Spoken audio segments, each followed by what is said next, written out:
Bhadrachalam ITDA కార్యాలయం ఎదుట గిరిజన ఆశ్రమ పాఠశాలల కాంట్రాక్టు ఉపాధ్యాయులు చేపట్టిన సమ్మె 10వ రోజుకు చేరింది. సమాన పనికి సమాన వేతనం ఇవ్వాలని, సర్వీసులను క్రమబద్ధీకరించాలని ఆందోళనకారులు డిమాండ్ చేశారు. సమ్మెలో భాగంగా ఐటీడీఏ కార్యాలయం వరకు బతుకమ్మలతో ర్యాలీ నిర్వహించారు. అనంతరం వారి సమస్యలను నినాదాలతో కాంట్రాక్టు ఉపాధ్యాయులు తెలియజేశారు.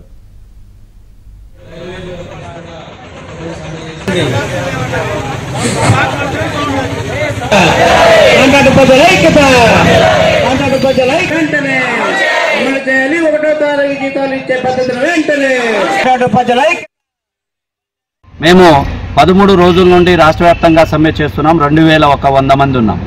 మా యొక్క గొంతమ్మ కోరికలు ఏం లేదు.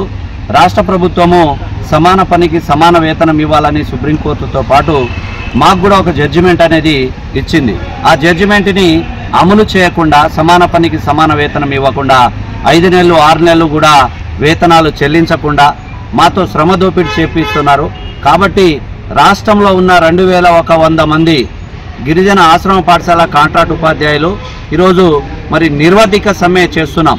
ఒకవైపు 24వ తారీఖున కమిషనర్ కార్యాలయం నుండి మరి చర్చల పేరుతో ఐటీడీఏ పీఓలకు చర్చలు జరపండి అని చెప్పేసి ఆదేశాలు జారీ చేసినా కూడా మరి ఇప్పటిదాకా వాటి విషయంలో మరి ప్రభుత్వానికి కానీ ఇటు ఐటీడీఏ అధికారులకు కానీ చిత్తశుద్ధి లేదు.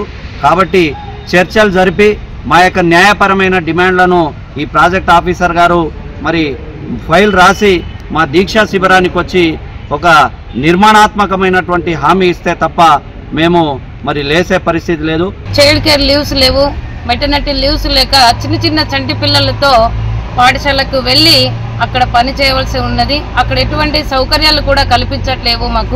మాకు వెంటనే ఎంటీఎస్ కల్పించి మాకు మెటర్నిటీ లీవ్స్ని కల్పిస్తారని చెప్పేసి ఆశిస్తున్నాము. అదేవిధంగా మాకు ఎప్పుడు పడితే అప్పుడు డిప్యుటేషన్లను పేరుతో చాలా శ్రమ దోపిడీ చేస్తున్నారు. కాబట్టి ఇలాంటివి జరగకుండా అధికారులు ముందు జాగ్రత్త తీసుకుంటారని చెప్పేసి కోరుకుంటున్నాము.